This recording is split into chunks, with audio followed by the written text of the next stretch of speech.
इधर महाराष्ट्र के चुनाव की तो बात भाई अलग ही है और वहां पर लगातार कुछ न कुछ हो रहा है। अब वहां बिटकॉइन का बम फूट गया है।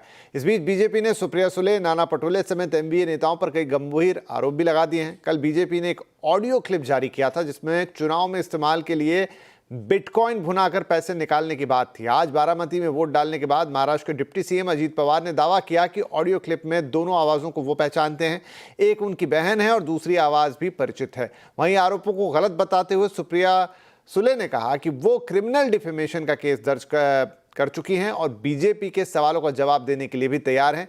बीजेपी नेता संबित पात्रा ने कहा कि 2018 में ही क्रिप्टो करेंसी साइबर फ्रॉड हुआ था जिसमें 235 करोड़ रुपए का गबन हुआ था।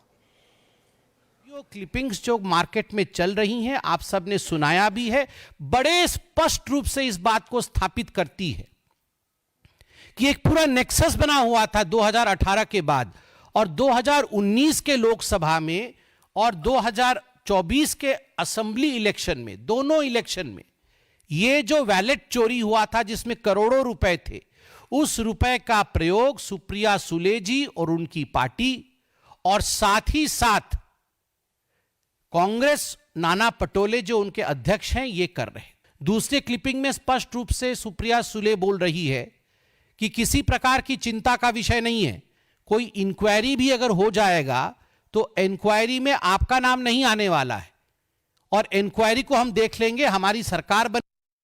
आज सुबह मैंने श्री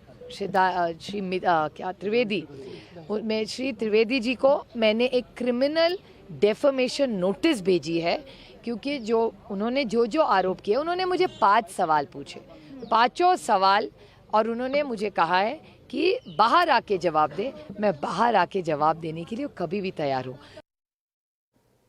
तो सज्जन जी, क्विकली एक जवाब, समय थोड़ा कम रहेगा मेरे पास, कि ये जो चीज़ें, चाहे तावड़े वाला मामला हो, चाहे अभी बिटकॉइन आ गया, ये बस एक चुनावी बुलबुले हैं, इससे ज़्यादा कुछ नहीं। देखिए, ग्राउंड पे ये सब मैटर नहीं कर रहा है। वो चाहे हिंदुत्व की बात हो, चाहे महाराष्ट्र के साथ गद्दारी की बात हो, ये सब चीज़ें लोकसभा में चली गई हैं।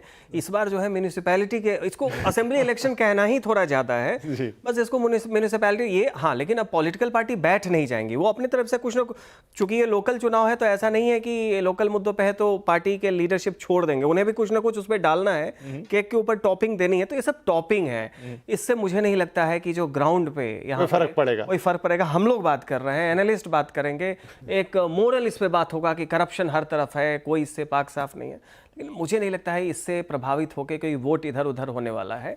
ये सब चीज़ों जो है बस अंतिम दम तक पार्टियां अपनी तरफ से कोशिश कर रही हैं कि एक नैरेटिव आ जाए, लेकिन ये चुनाव की एक ही नैरेटिव है कि कोई नैरेटिव नहीं है।